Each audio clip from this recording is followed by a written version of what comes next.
स्वागत है एक बार फिर से आपका हमारे इस YouTube चैनल में। आज के वीडियो में हम लोग देखेंगे बोर्ड एग्जाम में 5 नंबर का आने वाला एक बहुत ही प्यारा सा टॉपिक, बिंदु आवेश के कारण विद्युत क्षेत्र की तीव्रता। इससे पिछले वीडियोस तक हम लोगों ने ये डिस्कस कर लिया था कि विद्युत क्षेत्र क्या होता है, विद्युत क्षेत्र की तीव्रता क्या है, वैद्युत बल रेखाएं क्या है। तो आज बिंदु आवेश के कारण विद्युत क्षेत्र की तीव्रता हम लोग निकालना सीखते हैं।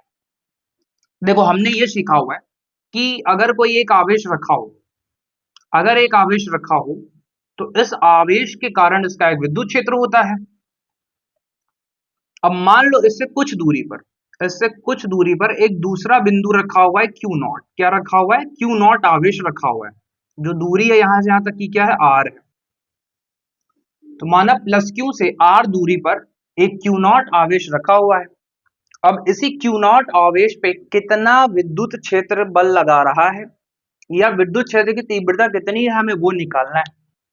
तो वो कैसे निकालेंगे? तो इसके लिए मान लेते हैं ये जो पॉइंट है इसे मान लेते हैं ए और इसे पॉइंट मान लेते हैं क्या? पी।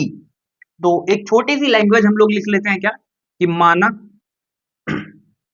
माना बिंदु ए पर माना बिंदु ए पर प्लस क्यू आवेश रखा है, आवेश रखा है है ना।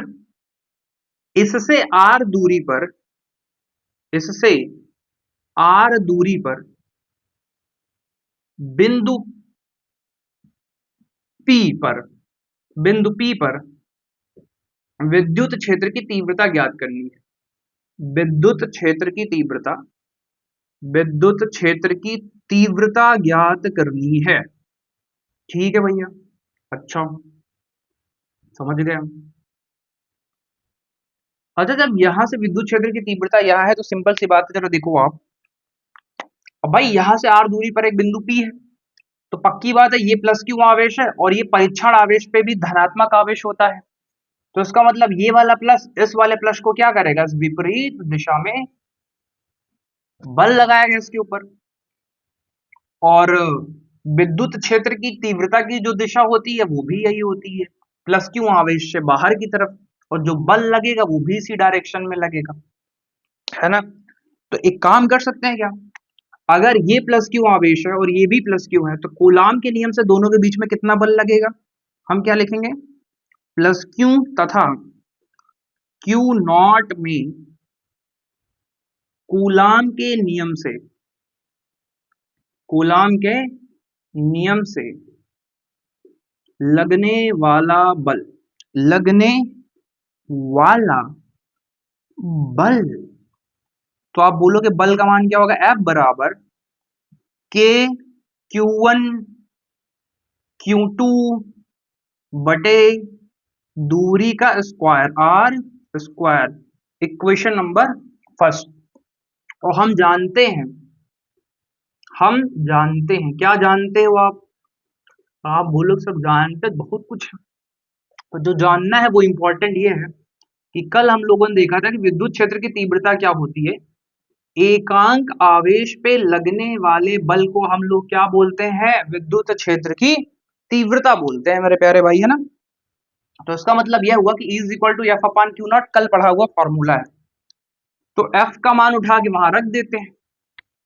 एफ का मान रखने पर एफ तो कहां से निकल रहा है? समीकरण एक से। तो आप लिखोगे समीकरण एक से E इज इक्वल टू क्या आ जाएगा? एफ। तो एफ का मान रख लो। एफ का मान कितना है? के क्यू नॉट अपान में आर स्क्वायर, है ना। और जो है पहले से कितना है अपने पास? Q not.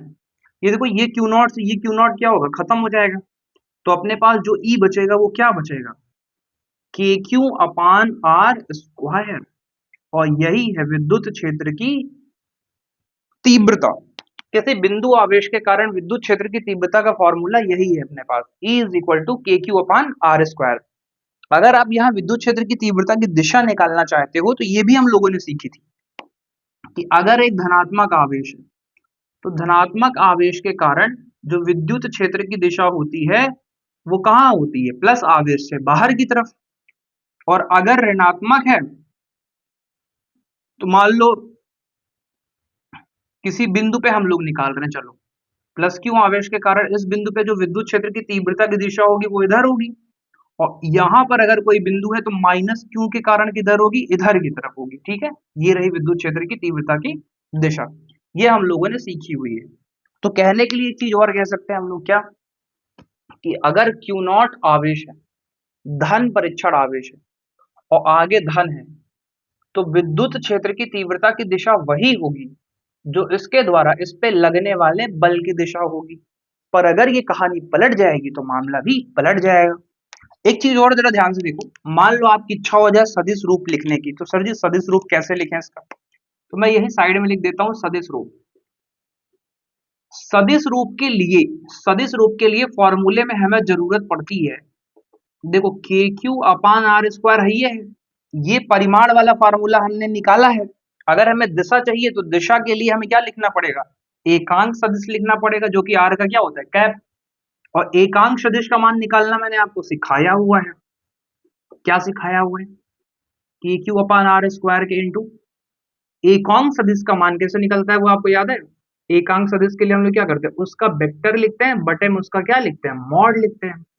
तो आर वेक्टर बटे आर का मॉड, मॉड आर का मतलब यही होगा, मॉड आर का मतलब इनके बीच में जो दूरी है वो तो वही रहेगी। तो इसका मतलब आप लिख सकते हो कि E vector is equal to k q upon, ये आर है, ये आर स्क्वायर है, तो मिल करके क्या हो जाएगा आर क्यूब, और यहां आ जाएगा आर वेक्टर। ये जो फॉर्मूला है ये हमारा इसका सदिश रूप है। अगर आप चाहो तो ये भी सदिश रूप है, सदिश रूप के इसके दो दो फॉर्मूले निकल के आ गए। अच्छा, एक और चीज आप जरा ध्यान से देखो, जो विद्युत क्षेत्र की तीव्रता है वो डिपेंड कर रही है वन अपान आर स्क्वायर के, किसके कर रही है, वन अपान आर स्क्वायर के। जगह नहीं बची है इतने का, आप स्क्रीनशॉट ले लो, तो फिर मैं कुछ हिस्सा हटा देता हूँ। तो आगे हम लोग चलते हैं, उम्मीद है इतना स्क्रीनशॉट आप ले लिए होगी। चलो आगे देखते हैं। तो जो विद्युत क्षेत्र की तीव्रता है वो किसके ऊपर निर्भर कर रही है, आप बोलोगे सर विद्युत क्षेत्र की जो तीव्रता है ई, वो डिपेंड कर रही है वन अपान आर स्क्वायर की। इसका मतलब यह हुआ कि इसका जो ग्राफ बनेगा वो कैसा बनेगा, वो बिल्कुल सिमिलर बनेगा जैसे बल वाले में बना था। ये आर है और ये हो जाएगी विद्युत क्षेत्र की तीव्रता। कुछ कहानी इसकी इस तरीके से चलेगी। एक और बात यहां देख सकते हो, अगर मान लो मैं आर का मान जीरो कर दूं, क्या कर दूं, जीरो, आर का मान क्या कर दें, जीरो कर दें, तो कहानी क्या हो जाएगी, देखना जरा ध्यान सुनना। अगर थोड़ी देर के लिए इमेजिन करो कि मैं आर का मान क्या कर दूं, जीरो कर दूं, मान लेते हैं कि जो बिंदु की दूरी है वो ना के बराबर है, जो प्लस क्यू आवेश रखे थे उससे जो परीक्षण आवेश है उसकी जो दूरी है बिल्कुल ना के बराबर है, जीरो है। तो उस स्थिति में जो विद्युत क्षेत्र की तीव्रता होगी वो कहाँ होगी, जरा चेक करो, देखो के क्यू बटे में क्या हो जाएगा, आर स्क्वायर है मतलब जीरो हो जाएगा, और किसी के बटे में जीरो जाता है तो मान क्या हो जाता है, इनफाइनाइट। यानी कि अगर प्लस क्यू आवेश के कारण हम लोग विद्युत क्षेत्र का मान देखेंगे तो कितना होता है, अनंत तक। यानी किसी आवेश के कारण कितना बड़ा विद्युत क्षेत्र होता है, अनंत तक। मतलब एक आवेश आप रख दिए, अब आप अनंत दूरी पे कोई भी आवेश रखोगे, उस आवेश के ऊपर या तो आकर्षण बल लगेगा या प्रतिकर्षण बल लगेगा। वो अलग बात है कि दूरी बढ़ाने से बहुत तेजी से तीव्रता घटती है और दूरी घटाने से उतनी तेजी से तीव्रता बढ़ती है। तो दूरी बहुत ज्यादा हो जाएगी तो विद्युत क्षेत्र का मान खत्म नहीं मान सकते हम लोग, जीरो नहीं मान सकते। अच्छा, विद्युत क्षेत्र का मान जीरो कब होगा वो भी चेक कर लेते हैं। एक बार को हम क्या करते हैं, उस जो क्यू नॉट आवेश है, वो जो क्यू नॉट आवेश है, उस क्यू नॉट आवेश को हम लोग ले जाते हैं कहां पे, देखना जरा। एक बार हम क्या कर रहे हैं, आर बराबर इनफाइनाइट, मतलब उस क्यू नॉट आवेश को हम लोग अनंत पे लेके चले गए, अनंत पे लेके चले गए, जो दूरी हो गई वो कितनी हो गई, अनंत हो गई। अब फॉर्मूला क्या हो जाएगा, के क्यू अपान जो दूरी है वो क्या हो गई, अनंत, अनंत पे ले जाके रख रहे हो आप क्यू नॉट आवेश को, तो के क्यू अपान क्या हो जाएगा, आर स्क्वायर, और एक बटे अनंत, अनंत का स्क्वायर अनंत होगा, और किसी के बटे में अगर अनंत आता है तो उसका मान कितना होता है, जीरो होता है। यानी अगर अनंत पे हम किसी वस्तु को ले जाके रख देते हैं तो फिर वहां पे जो विद्युत क्षेत्र की तीव्रता है वो कितनी हो जाएगी, जीरो हो जाएगी। इसका मतलब यह हुआ कि जो विद्युत क्षेत्र की तीव्रता है वो अनंत पे जीरो होती है, और बाकी कहाँ तक लगती है किसी आवेश के कारण, तो अनंत तक लगती है। अनंत पे अगर आप जा खड़े हो तो विद्युत क्षेत्र की तीव्रता क्या हो जाएगी, 0 हो जाएगी। यहाँ तक की कहानी समझ में आई सभी को? बताओ, यहाँ तक की कहानी सबको समझ में आई कि नहीं? आ गई है? ठीक है। अब प्यारे एक बात देखो जरा ध्यान से सभी, एक चीज नोट करके यहाँ लिख लो कहीं किनारे, कि जब E का मान बढ़ाएंगे, E का मान बढ़ाएंगे तो ये कब बढ़ेगा, ये कब बढ़ेगा, जब ये घटेगा, क्योंकि इनके बीच में कैसा रिलेशन है, उल्टा रिलेशन है। तो आप यहाँ लिख सकते हो कि E का मान जब बढ़ेगा तो दूरी हमें क्या करनी पड़ेगी, घटानी पड़ेगी। अगर E का मान हम घटाना चाहते हैं तो जो दूरी है वो हमें क्या करना पड़ेगा, बढ़ाना पड़ेगा। बताओ, कोई दिक्कत है यहाँ तक किसी को? तो ये टॉपिक हमने कवर कर लिया, विद्युत आवेश के कारण विद्युत क्षेत्र की तीव्रता। इसको फटाफट से आप स्क्रीनशॉट लीजिए, फिर हम लोग आते हैं अपने नेक्स्ट टॉपिक पे। कई ठू बिंदु आवेशों के कारण विद्युत क्षेत्र की तीव्रता भी हम लोग देख लेते हैं फटाफट से। तो चलिए हटा देते हैं, हटा देते हैं, हटा दिया जाता है। चलिए, उम्मीद है ये टॉपिक सबको मक्खन हो गया होगा एकदम, है ना? अब बारी ये आती है, देखो ये जो टॉपिक है ये आपका 5 नंबर का बोर्ड एग्जाम में पूछा जाता है, ये तो क्लियर है, बहुत इजी तरीके से मैंने आपको सिखा दिया। उम्मीद है हर एक बच्चे को समझ में आ गया होगा। अब क्या हो प्यारे कि एक आवेश ना होकर के विभिन्न आवेशों के, है ना, आवेशों के निकाय के कारण विद्युत क्षेत्र की तीव्रता, आवेशों के निकाय, निकाय के कारण, निकाय के कारण विद्युत क्षेत्र की तीव्रता, चलो फाइंड करते हैं। एक आवेश यहाँ है Q1, एक आवेश यहाँ है Q2, एक आवेश यहाँ है Q3, और यहाँ पे एक बिंदु है P, यहाँ पे एक बिंदु क्या है, P है। मान लो ये प्लस Q चार्ज है, ये माइनस Q चार्ज है, ये प्लस Q चार्ज है, प्लस माइनस ऐसे फील के लिए मान लिया मैंने। तो सीधी सी बात है, इस प्लस Q के कारण इसके ऊपर जो विद्युत क्षेत्र की तीव्रता होगी वो ऐसे बाहर की तरफ होगी, माइनस Q के कारण जो इसके ऊपर विद्युत क्षेत्र की तीव्रता होगी वो उसी की दिशा में होगी। मतलब E1 हो गया, ये क्या हो गया, E2 हो गया, और Q3 के कारण जो विद्युत क्षेत्र की तीव्रता होगी वो क्या होगी, इससे विपरीत दिशा में होगी, यानी ऐसे होगी।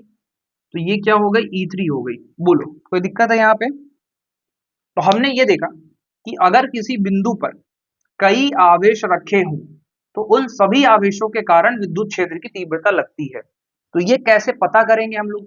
एक आवेश के कारण तो हमने देख लिया, अगर कई आवेश हो जाए तब क्या होगा, किसी सिस्टम के कारण क्या हो जाएगा। तो अगर किसी सिस्टम में, आवेशों के सिस्टम में अगर हम रख देते हैं तो उस स्थिति में क्या होगा, तो अध्यारोपण का सिद्धांत हम लोग पढ़े थे। जिस तरीके से बलों का मान जुड़ जाता था उसी तरफ से तीव्रताओं का मान भी क्या हो जाएगा, जुड़ जाएगा। E1 plus E2 plus E3 ऐसे dot dot dot dot EN, EN, ये कहानी चलती है इसमें, है ना, ये कहानी चलती है। इसका आप स्क्रीनशॉट लीजिए, तो हम लोग कुछ एक आध दो अच्छे अच्छे सवाल कर लेते हैं ताकि थोड़ा थोड़ा आपके कारण जो मन में दिक्कतें हो वो भी खत्म हो जाएंगी, है ना। एक और चीज मैं आपको सिखा दूं, यहां से जरा देखो कि मान लो एक ट्रायंगल है, ट्रायंगल एक त्रिभुज है, इस तरीके की भी चीजें आपको मिल सकती हैं। भाई एक त्रिभुज है, यहाँ पे प्लस क्यों आवेश रखा हुआ है ना, मान लो ये माइनस क्यों है, चलो माइनस क्यों, ठीक है। चलो इस प्लस क्यू के कारण इस बिंदु पे जो विद्युत क्षेत्र की तीव्रता मिलेगी वो इस डायरेक्शन में मिलेगी, सही है। तो जो माइनस के कारण मिलेगी वो उसी की तरफ मिलेगी। तो मतलब जो E1 है वो इधर की तरफ है, और जो E2 है वो किधर होगा, इधर की तरफ होगा। ये अब मान लो Q1 है और ये क्या है, Q2 है। तो उस स्थिति में जो परिणामी तीव्रता निकलेगी वो उसकी ऐसे निकलेगी, जिसका मान क्या होगा, E परिणामी, या नेट बोल सकते हो। और ये कितना होता है ये मैंने आपको सिखाया हुआ है, पहले के कारण तीव्रता का स्क्वायर प्लस दूसरे कारण तीव्रता का square plus 2 E1 E2 into cos theta, ठीक है। ये इस तरीके से कहानी चलती है। आप इसका भी स्क्रीनशॉट ले लीजिए इतने हिस्से का। फिर हम लोग आते हैं अपने अगले सवालों पर। तो देखो एक बहुत ही प्यारा सा सवाल करते हैं हम लोग कि एक 10 माइक्रो कूलम का आवेश यहाँ रखा हुआ है, एक -5 माइक्रो कूलम का आवेश यहाँ रखा हुआ है। इसके कारण इस बिंदु P पर हमें विद्युत क्षेत्र की तीव्रता ज्ञात करनी है। और विद्युत क्षेत्र की तीव्रता ज्ञात करने का जो फॉर्मूला है वो हमने पढ़ रखा है कि E इज इक्वल टू क्या होता है, के क्यू अपान आर स्क्वायर, है ना। अब थोड़ा सोचते हैं, सवाल को आराम आराम से हल करते हैं। तरीका सीखो सवाल कैसे हल होता है। भाई ये प्लस में है, तो प्लस क्यू आवेश के कारण इस बिंदु पर जो विद्युत क्षेत्र के तीव्रता की दिशा होगी वो किधर होगी, तो प्लस क्यू से बाहर की तरफ। तो प्लस क्यू से बाहर की तरफ मतलब इधर की तरफ होगी, यानी जो E1 का डायरेक्शन है वो ये होगा। हम इसे मान सकते हैं ना, ये Q1 है मान लो, लेट सपोज यहाँ पे ये Q1 है और इसे हम मान लेते हैं Q2। इसे 1 मान के चलते हैं, इसे क्या मान के चलते हैं, 2 मान के चलते हैं, ठीक है। अब B पे माइनस आवेश रखा हुआ है, तो इस माइनस आवेश के कारण इस बिंदु पर जो विद्युत क्षेत्र की तीव्रता की दिशा होगी वो किधर होगी, तो भाई वो तीव्रता की दिशा इधर की तरफ होगी। वो तीव्रता की दिशा इधर की तरफ होगी, यानी E2 का मान होगा इधर की तरफ। तो एक एक करके हम लोग निकालें। देखो सबसे पहले क्या निकालते हैं, प्लस 10 माइक्रो कूलम आवेश के कारण, आवेश के कारण इनके बीच में जो दूरी है बिंदु P तक की जो डिस्टेंस है वो मैंने लिखी नहीं है यहाँ पे, वो मैं लिख देता हूँ यहाँ पे। वो 2 मीटर दी रखी है क्वेश्चन में। कितनी दे रखी है, 2 मीटर, ठीक है। मतलब यहाँ से यहाँ तक का जो डिस्टेंस है पूरा पूरा, ये यहाँ से यहाँ तक की जो दूरी है वो 2 मीटर है। कितनी है, 2 मीटर। और यहाँ से यहाँ तक की जो दूरी है वो 1 मीटर है, यहाँ से यहाँ तक की जो दूरी है वो 1 मीटर है। मतलब ये डिस्टेंस अपने पास 1 मीटर दे रखा है और ये भी जो दूरी है वो भी कितनी दे रखी है, 1 मीटर दे रखी है। चलो अब निकालते हैं हम लोग। देखो तो प्लस 10 माइक्रो कूलम आवेश के कारण जो यहाँ पे विद्युत क्षेत्र की तीव्रता निकलेगी वो कितनी निकलेगी, E1 बराबर के Q1 का मान कितना है, 10 माइक्रो कूलम का मतलब क्या होता है, 10 गुणे 10 की घात माइनस 6 कूलम बटे आर स्क्वायर, यानी यहां से वहां तक का जो दूरी है वो कितना है, 2 है। और 2 का क्या हो जाएगा, स्क्वायर हो जाएगा। के का मान आप जानते हो कितना होता है, 9 गुणे 10 की घाते 9। और यहाँ है 10 गुणे 10 की घात माइनस 6 बटे में कितना दे रखा है बेटा, 2 दे रखा है। 2 दूनी 4 आ जाएगा। 4 से 9 भाग लगा दोगे, आ जाएगा 2.25 गुणे 10 की घात गिन लो, 9 यहाँ एक 10 हो जाएगा, 10 में 6 गया 4 आ जाएगा। अब विद्युत क्षेत्र की तीव्रता का जो मात्रक होता है वो क्या होता है, न्यूटन प्रति कूलम, न्यूटन प्रति कूलम। चलो अब प्लस क्यू आवेश के कारण तो हमने निकाल लिया। अब हम निकालते हैं क्या, -5 माइक्रो कूलम के कारण। तो आप लिखोगे -5 माइक्रो कूलम के कारण जो विद्युत क्षेत्र की तीव्रता है हम मान लेते हैं वो E2 है। तो K का मान होता है 9 गुणे 10 की घात 9 और जो आवेश है वो इस बार कितना है, 5 माइक्रो कूलम है। तो 10 गुणे 10 की घात माइनस 6 रख दो यहाँ पे, बटे में यहाँ से यहाँ तक की जो दूरी है वो कितनी है, 1 मीटर। तो 1 का क्या हो जाएगा, स्क्वायर हो जाएगा। अब ये देखो 9 बचे 45 हो जाएगा, गुणते 10 की घात 9 में से 6 गया कितना आ जाएगा, 10 की घात आ जाएगा 3 आ जाएगा। अब बेटा यहाँ पे एक अंक पे दशमलव लाते हैं। देखो दशमलव लास्ट में है तो हम कहाँ लेके आते हैं, बीच में। तो जब इसे हम बीच में लेकर के आएंगे तो आ जाएगा 4.5 गुणे में 10 की घात कितना, 4 न्यूटन प्रति कूलम आ जाएगा। अब जो परिणामी विद्युत क्षेत्र की तीव्रता होगी, परिणामी तीव्रता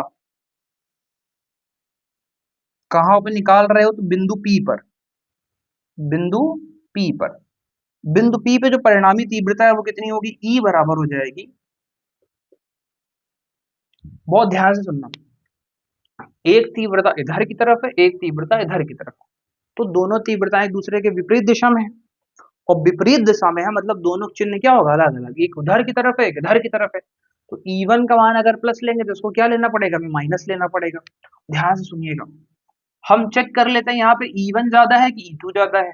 तो देख रहे हैं E2 का मान ज्यादा है, E1 का मान कम है। तो एक तीव्रता जो प्लस में होगी हम उसे ले लेते हैं E2 और में से घटा देते हैं क्या, E1 को। मतलब इस तीव्रता में से इस तीव्रता को घटा दिया, उसका कारण भी है। इसके कारण इस बिंदु पे जो प्रभाव दिखाई देगा वो ज्यादा दिखाई देगा और इसके कारण क्या दिखाई देगा, कम दिखाई देगा। तो E2 में से E1 को घटा दो। चलो घटा देते हैं हम लोग फटाफट से। देखो E2 कितना दे रखा है, 4.5 गुणे 10 की घात 4 में से घटा दो 2.25 गुणे 10 की घात 4। आपको पता है कि 10 की घात ले लोगे 4 कॉमन और जब 10 की घात 4 कॉमन कर लोगे तो घटाने उठाने के बाद जो हिस्सा निकल के आएगा वो कितना निकल के आ जाएगा, 2.25 आएगा क्या शायद, है ना, गुणे 10 की घात 4 न्यूटन प्रति कूलम। ये परिणामी विद्युत क्षेत्र की तीव्रता निकल करके आ जाएगी। तो इस तरीके से विद्युत क्षेत्र की तीव्रता संबंधित प्रश्नों को हम आसानी से हल कर सकते हैं। चलिए आप इसका स्क्रीनशॉट लीजिए